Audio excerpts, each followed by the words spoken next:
துலாம் ராசிக்காரர்களுக்கு 12 ஆண்டுகளுக்கு ஒரு முறை குறிஞ்சி மலர் மலர்வது போல 12 ஆண்டுகளுக்கு ஒரு முறை அஷ்டமஸ்தானத்தில் குரு அமர்கின்றாருங்க. இந்த குரு பயிற்சியால் துலாம் ராசிக்காரர்களுக்கு இவை நடந்தே தீரும் என்று சொல்லக்கூடிய வகையில் எவையெல்லாம் அமைந்துள்ளன என்று பார்க்கும்போது நிச்சயமாக குரு ராசிக்கு மிகவும் சகாயமானவராக இல்லை என்பது யதார்த்தமான ஒரு உண்மையாக பார்க்கப்படுகின்றதுங்க. ஆனால் ராசியினுடைய அதிபதியான சுக்கிரனை குரு பகை கிரகமாக பார்த்தாலும் சுக்கிரன் குருவை சமகிரகமாக பார்க்கின்றாருங்க. அதிலும் குறிப்பாக துலாம் ராசியை நம்ம ராசியாக பார்க்கின்றாருங்க. அப்படிப்பட்டவர் அஷ்டமத்தில் மறைவதால் நிச்சயமாக சிரமம் இல்லை. ஏனென்றால் எதிர்பார்ப்புகள் அனைத்துமே பூர்த்தி செய்வதற்கான ஒரு சூழ்நிலையை நிச்சயமாக குருவினுடைய சுப பார்வை மிகவும் அபரிவிதமாக ஏற்படுத்தி கொடுக்கக்கூடிய ஒரு தருணமாக அமையப் போகின்றது துலாம் ராசிக்காரர்களுக்கு. அது மட்டும் இல்லாமல் உங்களுக்கு குரு பகவான் ரொம்ப ரொம்ப பிடிக்கும் அப்படின்னா மனசு ஒரு விஷயத்தை வேண்டுதலாக நினைத்து கொண்டு நம்மளுடைய கமெண்ட் பாக்ஸில் ஓம் குரு பகவானுக்கு போற்றி அப்படின்னு சொல்லிட்டு மறக்காமல் 3 முறை பதிவு பண்ணிடுங்க. இன்னொரு நிமிடம் நீங்கள் அந்த குரு பகவானை நினைத்து இப்படி விஷயம் செய்யும்போது நீங்கள் மனசில் நினச்ச அந்த விஷயம் கண்டிப்பாக உங்கள் வாழ்க்கையில் நடைபெறும். சரி, வாங்க வீடியோக்குள்ளே. பொதுவாக குரு பகவான் சுக்கிரனை பகை கிரகமாக பார்த்தாலும் அவரும் ஒரு சுப கிரகமாக இருக்கின்றாருங்க. ஆனால் சுக்கிரனுடைய பார்வையில் குரு சமகிரகமாக இருக்கின்றாருங்க. எனவே தான் 12 ஆண்டுகளுக்கு ஒரு முறை நிகழக்கூடிய இந்த ரிஷபராசி சஞ்சார காலகட்டம் என்பது ஏப்ரல் மாதம் 2024 முதல் ஏப்ரல் மாதம் 2025 வரை மிகப்பெரிய ஒரு மாறுதலை சந்திப்பதற்கான ஒரு வாய்ப்பை நிச்சயமாக உருவாக்கி கொடுக்கின்றது. அதிலும் குறிப்பாக இதுவரை தனது நட்பு வீடான செவ்வாயினுடைய ஆட்சி வீடான மேசராசியில் சஞ்சரித்து வந்த குரு இனி பகை கிரகமாக கருதக்கூடிய சுக்கரனுடைய வீட்டில் நுழைந்திருக்கின்றாருங்க. இப்படிப்பட்ட இந்த தருணத்தில் நம்மளை நாமே உதாரணமாக எடுத்துக்கொண்டோம் என்றால் நாம் நம்மளுடைய நண்பர்களினுடைய வீட்டிற்கு செல்லும்போது நம்மளுடைய செயல்பாடு எப்படி இருக்கும் என்றால் அங்கு ஏதாவது ஒரு அசாதாரண சூழ்நிலையோ அல்லது சிரமமோ ஏற்பட்டாலும் கூட அவற்றை நமது நண்பன் அவற்றிலிருந்து நம்மளை விடுவித்து நல்லதை செய்வான் என்ற ஒரு நம்பிக்கையில் ஒரு துணிச்சலில் மிகவும் கேஷுவலாக சாதாரணமாக நடந்து கொள்வோம். ஆனால் அதே சமயம் நாம் ஒருவரை பகைவராக பார்க்கும்போது அவருடைய வீட்டுக்கு செல்லும்போது இவனால் ஆபத்து ஏதாவது வந்துவிடுமா என ஒவ்வொரு நொடியுமே அதீத கவனத்துடனும் விழிப்புணர்வுடனும் 8 திசைகளையும் பார்த்து கொண்டிருப்போம். ஏதேனும் ஆபத்து வந்துவிட்டால் அவற்றை எப்படி எதிர்கொள்வது என்று அவை 8 திக்கும் சிரமம் வந்தாலும் அவற்றை சமாளிக்கக்கூடிய அளவிற்கு தயார் நிலையில் நாம் இருப்போங்க. இது போன்ற ஒரு அமைப்பில்தான் இப்போது சுக்கிரனுடைய ஆட்சி வீட்டிற்குள் குரு நுழைகின்றார். முழு சுபகிரகமான குரு தனது பகை கிரகத்தின் வீட்டிற்குள் நுழைந்திருக்கக்கூடிய இந்த தருணத்தில் அனைத்து விதமான பணிகளையுமே நாம் விழிப்புணர்வோடு செயல்படுவதற்கான ஒரு வாய்ப்பையும் யோகத்தையும் நிச்சயமாக ஏற்படுத்தி கொடுக்கின்றார். ஏனென்றால் மிக அற்புதமாக 12 ஆண்டுகளுக்கு பிறகு மீண்டும் ரிஷபராசியில் சுகாதிபதியாக சுகங்களை அள்ளித்தரக்கூடிய சுக்கிரனுடைய ஆட்சி வீட்டில் நுழைந்திருக்கக்கூடிய குருவால் அபரிவிதமான ஒரு மாற்றம் ஏற்பட போகின்றது. அது மட்டுமல்லாது இதில் மிக முக்கியமாக கவனிக்க வேண்டிய ஒரு விஷயம் என்னவென்றால் நாம் ஒருவரை பகைவராக பார்த்துவிட்டு அவருடைய வீட்டிற்கு செல்லும் போது ஏதாவது ஆபத்து வந்துவிடுமா என்று விழிப்புணர்வோடு இருக்கும்போது அந்த பகைவர் நம்மளை நட்பாகவோ அல்லது சமகிரகமாகவோ பார்க்கும்போது நமக்கு எந்ததொரு ஆபத்தையும் தீங்கையும் ஏற்படுத்திவிட மாட்டாருங்க. அது போன்றுதான் குரு சுக்கிரனை பகை கிரகமாக பார்த்தாலும் கூட சுக்கிரன் குருவை சமகிரகமாக பார்க்கின்றார். எனவே குரு சுக்கிரனுடைய ஆட்சி வீடான ரிஷபராசிக்குள்ள 12 ஆண்டுகளுக்கு பிறகு நுழைந்தாலும் கூட இந்த ஒரு தருணத்தில் நல்லதொரு மாற்றத்தையும் முன்னேற்றத்தையும் மிக சிறப்பாக ஏற்படுத்தி கொடுக்கின்றாருங்க. இதில் எந்த விதமான ஒரு சந்தேகமும் வேண்டாம் என்பதை தெளிவாக உறுதிப்படுத்துகின்றார். அது மட்டுமல்லாது செயல் முட்டாள்தனமாக இருந்தாலும் அதிலும் நல்லதொரு வாய்ப்பு உண்டு என்பதில் சந்தேகமே இல்லை என்பதை குரு உறுதிப்படுத்துகின்றாருங்க. ஏனென்றால் பகை வீடு என்று தெரிந்ததற்கு பிறகு ஏன் அங்கு செல்கின்றீர்கள், அதை தவிர்த்து விடலாமே என்றதொரு கேள்வி நமது மனதில் எழுதலாம்.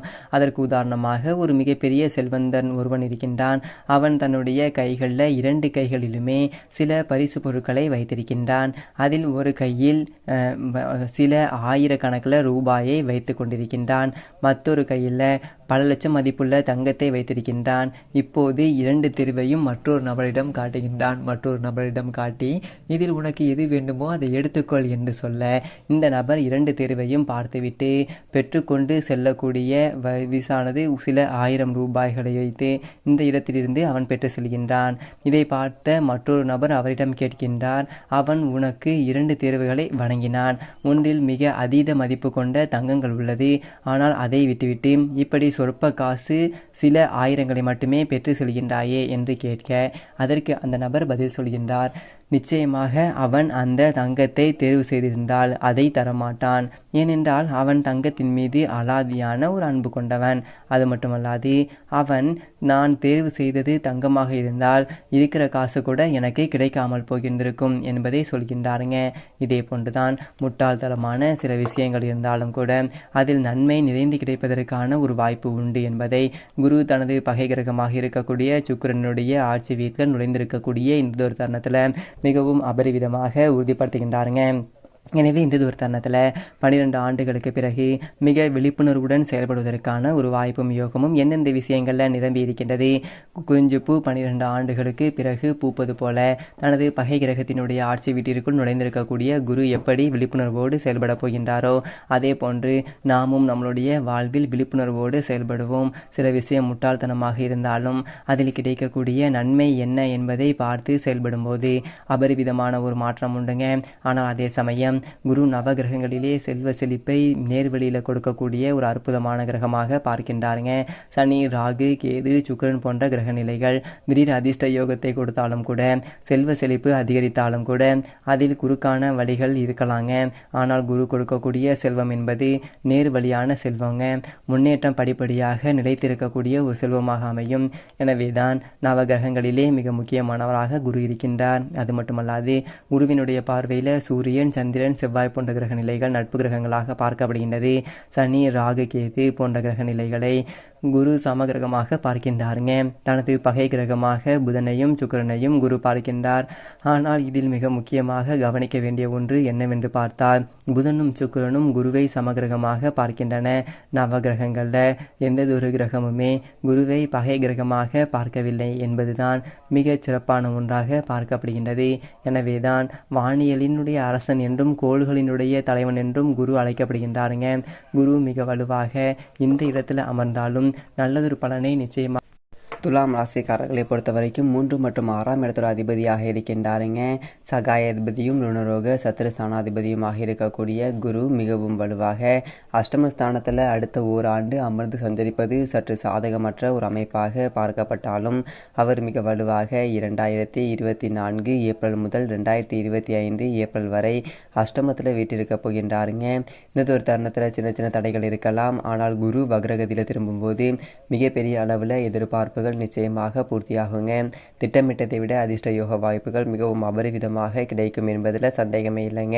அதே சமயம் குருவினுடைய சுப பார்வை குடும்பஸ்தானத்தில் விழுகின்றது. விரயஸ்தானம், சுபஸ்தானம் என குடும்ப ரீதியாக அனைத்து விதமான விஷயங்களிலும் நிறைந்ததொரு முன்னேற்றத்தை பெற்றுத்தரக்கூடிய ஒரு சிறந்ததொரு அமைப்பாக பார்க்கப்படுதுங்க. எனவே திட்டமிட்டபடி சுப நிகழ்வுகள் மிகச் சிறப்பாக நடைபெறும். குரு அஷ்டமத்தில் இருந்தாலும் கூட திருமண பாக்கியம், புத்திர பாக்கியம் உள்ளிட்ட பணிகளில் எந்த விதமான தடையும் தாமதமும் ஏற்படாதுங்க. நீங்கள் செய்யக்கூடிய சிறு முயற்சியிலே மிகப்பெரிய அளவில் வெற்றி வாய்ப்பு உண்டுங்க. உத்தியோக ரீதியாக இந்த ஒரு தருணத்தில் மிகப்பெரிய அளவில் ஏற்படக்கூடிய பிரச்சனைகளை கூட சுமூகமாக கடந்து வருவதற்கான ஒரு யோகம் நிறைந்து பிறக்கக்கூடிய ஒரு தருணமாக பார்க்கப்படுகின்றது. எவ்வளவு பெரிய பிரச்சனை இருந்தாலும் அவற்றை துணிச்சலுடன் கையாண்டு உங்களுடைய திறமையை முழுமையாக உத்தியோகம் சார்ந்த பணிகளை வெளிக்கொணர்வதற்கான ஒரு யோகம் நிச்சயமாக துலாம் ராசிக்காரர்களுக்கு உண்டுங்க. தசாபுக்திகள் வலுவாக இருந்தால் நீங்கள் எதிர்பார்க்கக்கூடிய நன்மைகள் மிகச் சிறப்பாக கிடைப்பதற்கான ஒரு யோகமும் அதிர்ஷ்டமும் நிச்சயமாக உண்டு என்பதில் சந்தேகமே இல்லைங்க. தொழில்துறை, வியாபாரத்துறை சார்ந்த பணிகளில் சனி மிக வலுவாக இருக்கின்றாருங்க. குரு அஷ்டமத்தில் மறைந்திருந்தாலும் சின்ன சின்ன சிரமம் என்பது ஏற்பட்டாலும் அவற்றை துணிச்சலுடன் எதிர்கொண்டு வெற்றி பெறுவதற்கான ஒரு வாய்ப்பை உறுதிப்படுத்துகின்றாருங்க. ஆனால் இந்த ஒரு தருணத்தில் துலாம் ராசிக்காரர்கள் தனித்து செயல்படுவதை விட கூட்டு முயற்சியாக தொழில், உத்தியோகம் சார்ந்த பணிகளில் மேற்கொள்ளும் போது நல்லதொரு பலன் நிறைந்து கிடைப்பதற்கான ஒரு வாய்ப்பு உண்டுங்க. தனித்து செயல்படுவதை யோகம் நிறைந்தவையாக தான் பார்க்கப்படுகின்றது என்பதை குரு உறுதிப்படுத்துகின்றாருங்க. கலைத்துறை ரீதியான பணிகளில் சுக்கிரன் சாதகமாக இருக்கின்றார். எனவே குரு அஷ்டமத்தில் இருந்தாலும் கூட சற்று கடினமாக உழைத்தாலும் அதற்கு ஏற்ற நல்லதொரு பலன் நிறைந்து கிடைக்கக்கூடிய ஒரு ஒரு தருணமாக பார்க்கப்படுகின்றது. அரசியல் சார்ந்த பணிகளில் அதிரடியான மாற்றங்களை மிகப்பெரிய அளவில் சந்திப்பதற்கான ஒரு வாய்ப்பு அஷ்டமத்தில் சஞ்சரிக்கக்கூடிய குருவினுடைய அமைப்பால் அரசியல் சார்ந்த பணிகளில் நிறைந்திருக்கின்றது. மாணவர்கள் கல்வியில் எந்த விதமான ஒரு பாதிப்பும் நிச்சயமாக இல்லைங்க. விவசாயம் சார்ந்த பணிகளில் குரு மிக வலுவாக அஷ்டமத்தில் எதிர்கொண்டிருந்தாலும் செவ்வாய் சாதகமாக சஞ்சரிக்கின்றார். எனவே அளவான நன்மை நிச்சயமாக உண்டுங்க. எக்கச்சக்க சிரமம் இருந்தாலும் அவை அளவோடு தான் இருக்கும். துணிச்சலும் வருமானத்திலோ எந்த விதமான ஒரு பாதிப்பும் நிச்சயமாக ஏற்படாதுங்க.